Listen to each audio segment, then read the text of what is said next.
My name is Charlotte Nightingale and I'm the artistic director and founder of Glass Ceiling Arts Collective. We employ disabled performers. Having ADHD and being neurodivergent is why and how I do what I do. It is something that's really positive, and I think if I didn't have those things, then I would be a completely different person and I would have a completely different trajectory. Anyone that wants to get into acting that has a disability, if someone says no, you can't do it, just say yes I can and I will. And that's what I did. We decided to tour Spark, and there are lots of challenges with that. It's exciting. I'm not nervous. I'm just excited. Touring the country, composing for a show. That doesn't happen to someone my age. It's pretty incredible.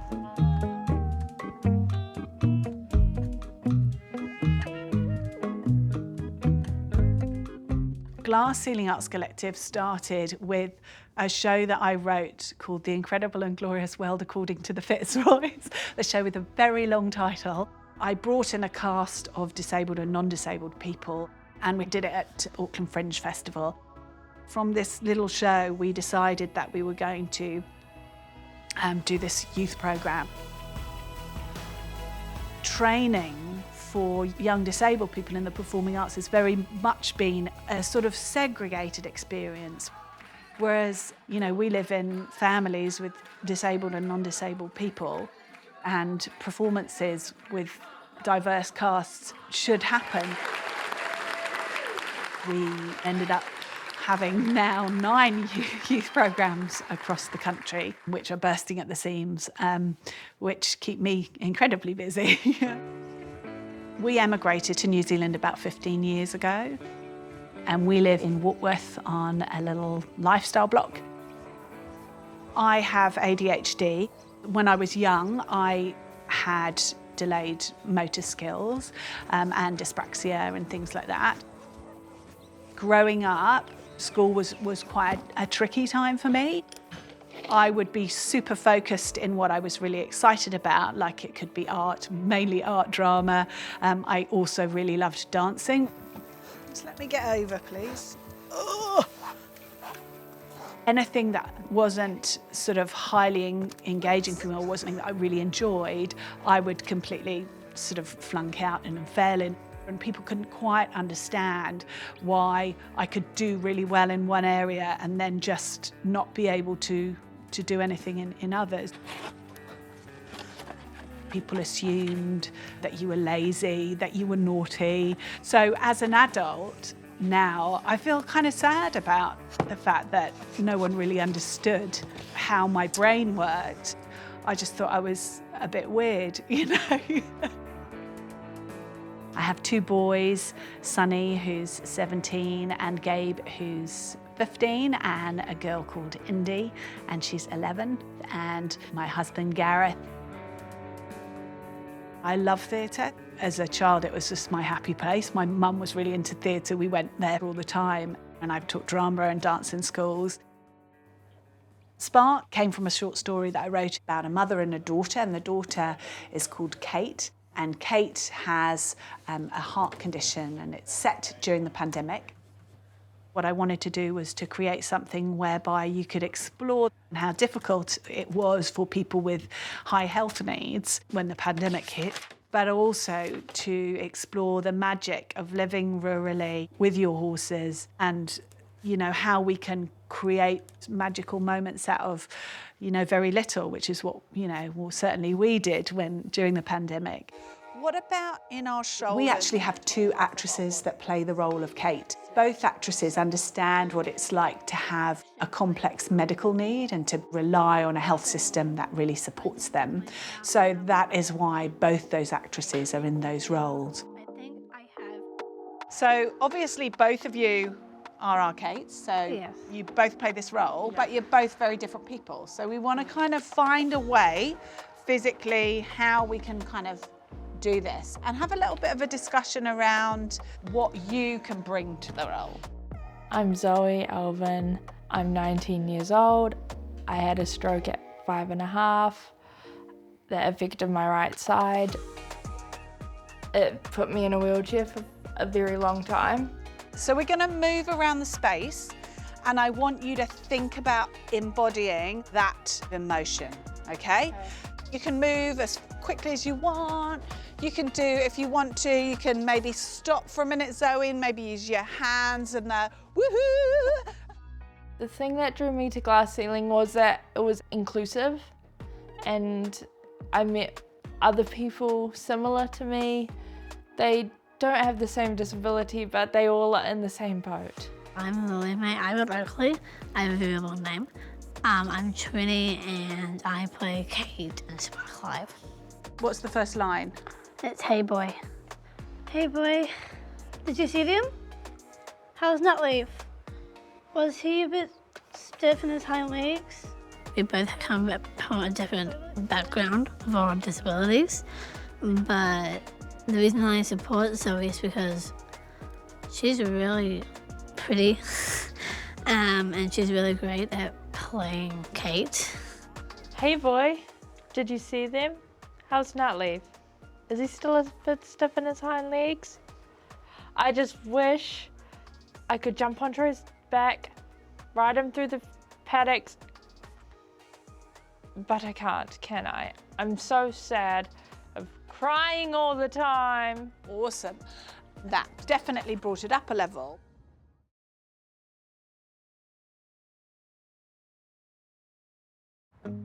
We decided to tour Spark, so I brought in Jackie Clark, who plays the role of Kate's mum, and Hamish Davies in the ensemble. For our performers that don't identify as disabled, quite often have not had the opportunity to work with a disabled performer. People can be apprehensive about what that looks like in the rehearsal process. And when you get into the rehearsal process, it's just the same as any rehearsal process. Lils, don't put your hand over your face, put them over your eyes. Try again. There may be slight differences in that we might have a few more breaks, we might have a bit more support, or we might have to adapt things. But it's no different, it's just sharing your love of the theatre. They're all like universal principles, no matter who your fellow performers are. That's been such a revelation to me. You know, the process is the same. You know, an actor like Lily Mae, she's got a particular set of strengths and particular energy, and that's what we fold into the show. And then when we've done a Zoe show, it's a completely different set of strengths, and that's what we fold into the Zoe show. Her physicality obviously is entirely different. So that was actually wonderful at turning what could be a problem into a whole new opportunity to make the show in a different way. I think you need to just wait until what that's about. The potential for theatre to really transform lives, as it did mine, is you know, a huge part of what I do. And in particular, the use of multisensory in theatre.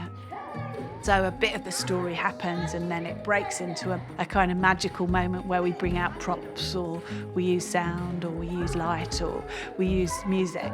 So you have multisensory sort of moments within that story that you explore, so that your audience explores it with the performers, with the actors. So you just got to remember the sniff, so don't say that anything until after the sniff. So it means that somebody who has a really profound disability, they can connect to it in their own way. Smells like grapefruit. And then somebody who maybe doesn't have a disability will connect with it whichever way they like to do it. So what we often have found with this kind of theatre is that a non-disabled caregiver will enjoy it as much as the person that they might be caring for.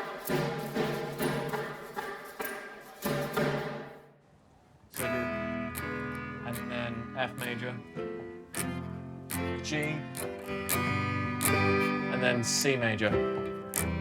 Sunny and Gabe have a rare chromosome disorder, which was inherited from me.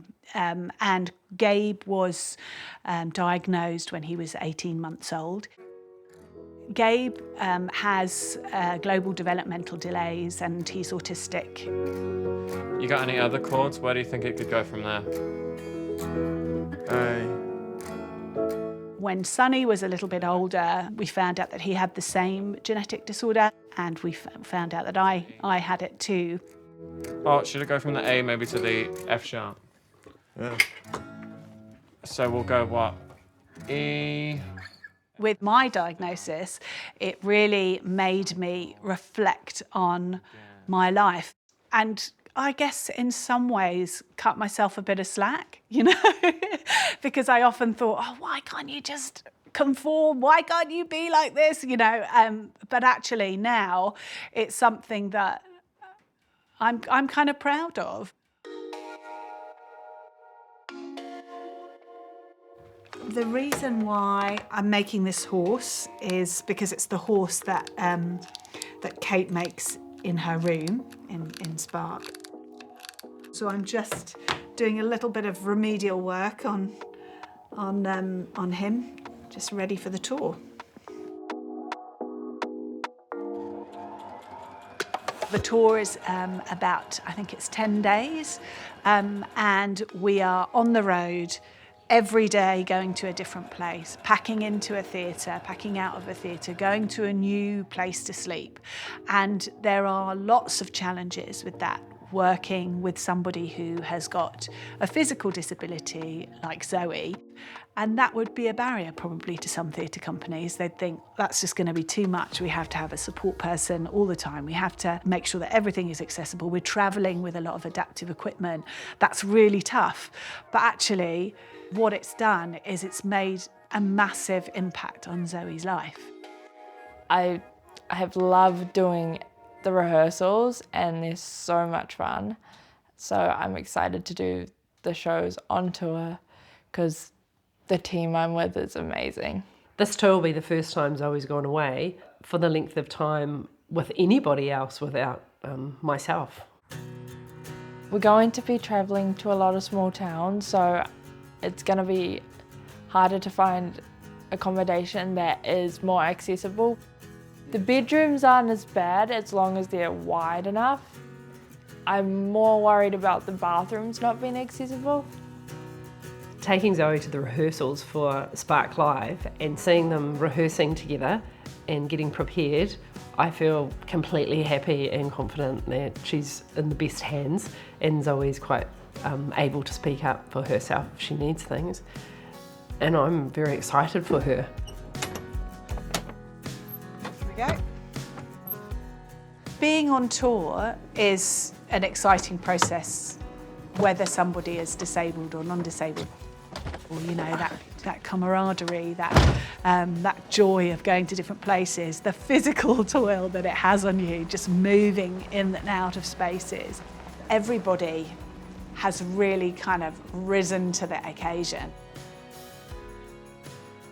So today we're going to Otamatia Repertory Theatre in Maungataroto. We're doing 2 shows, one at 1 o'clock and one at 6:30.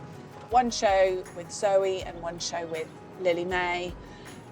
It's really important for us to go to small rural communities because we know that there's a real lack of this kind of work within those communities, and often people with disabilities struggle to travel long distances. So we're trying to remove the geographical barrier that there is for disabled people, so we bring our work to them. Is this enough for how many days are you away for? 8 days. Okay. Here we go. You can put them in so you know the order when you have to get ready. Yep. Here we go. And you put that in so you know where it is. Yep. And what else do you need? Toilet bag? Yep. It's right there. Everything in here already? Yes.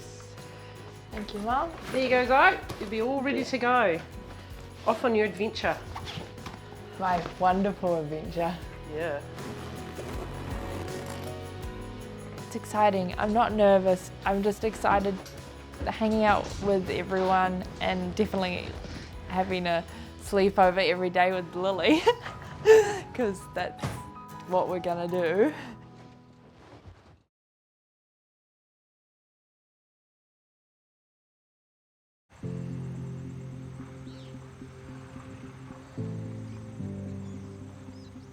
Tonight we're going to Otamatea Repertory Theatre in Maungataroto. We're expecting a small audience tonight of people from a day programme for people with profound and multiple learning disabilities. We travel in a truck, packed to the brim of all our props, our set, our costumes, our lights, everything. It takes us normally about an hour and a half to pack in, including all our sound. We have a little bit of a sound check, and we do a couple of the scenes just to make sure that we're all ready to go.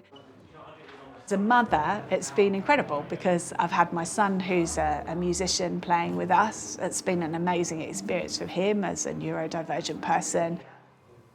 I have a hyper-focused ADHD, which allows me to, when I enjoy something, really focus on it and really work on it hard and, and it really gets the best of my abilities. That's been the case with music ever since I was about maybe 4 years old.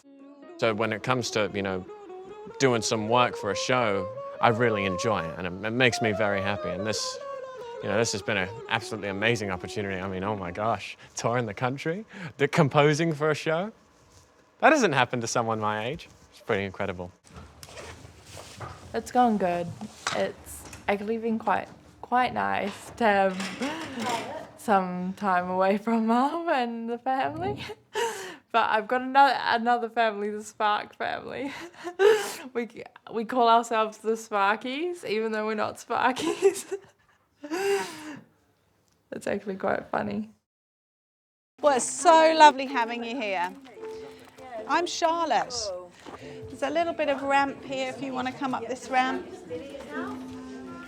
There we go. We're going to come this way. The show starts when the people arrive, so we bring the people into their auditorium because often going into a dark space it can be quite daunting. So nice to see you here. We had this little welcome song. Can we sing it to you? We would love to sing it to you, Shane. Is that okay? Yeah, just for you. Is that okay? Oh, together now. Welcome to our house, Shane. Welcome to our home. It's not much to look at, but it's nice and warm. Welcome, Shane. Nice to have you in our space. It's great that you're here. Hope you enjoy the show. The show is really made for a variety of audiences.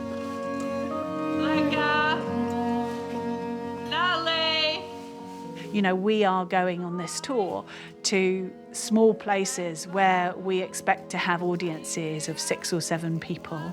But we're also going to other places where we know that we're going to have audiences of 150 people. Ooh, tell you what, I need to deal with these cobwebs. Too many cobwebs in my house. With 6 and 7 people, you can give people one-on-one, amazing kind of sensory experiences that are really meaningful to them, particularly people with profound and multiple learning disabilities. It's really great having really small audiences so you have that time and space to be able to do that. Quite often we find that it gives us the opportunity for a really deep level of connection with the story and for people to really explore it really fully in their own way. How you gonna make that horse? How you gonna make that horse? How you gonna make that horse? A little flower. Of course. Flower power. You can sense what's working with an audience no matter who they are, and you can sense when you've got a connection and you can sense when things are really singing. Beautiful sensory experiences that allow everyone in the audience to get into that story and to feel acknowledged and part of it and seen. So I think in that way we're just making really good theatre, just in a way that people maybe aren't used to. I'm gonna call you Flicker. Hey everybody, say hello to Flicker. Hi, Flicker! Good boy, good boy. Good boy. Oh, okay. Anyone that sees the show, I'd like them to enjoy it and come back with a positive thing about it. Disabilities are okay, and it's not strange to see that in the mall, for example. I could come back to work, you know I would do it in a heartbeat, but I can't leave my Kate at home alone. I think this is quite a bit of pioneership from Glass Ceiling, and I think if I had seen this show for the first time, not having the background and the involvement that I did, that's what I'd be thinking. I'd be thinking, wow, incredible stuff. I am the Queen of Silver Beats. All hail the Queen of the Silver Beats! With Glass Ceiling Arts Collective, we really want to focus on multisensory theatre and create more works that we can take across Aotearoa.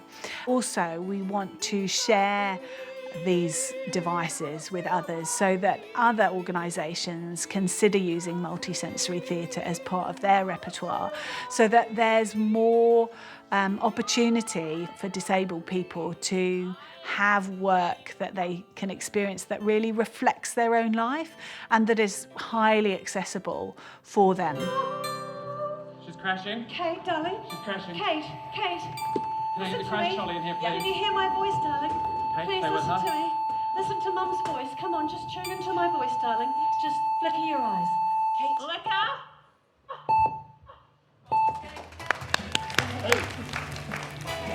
Do something. There we go. Silver Beat! Did you enjoy the show? Yes. What was your favourite bit? The drumming. Yeah. Did you get to do lots of drumming? Yeah.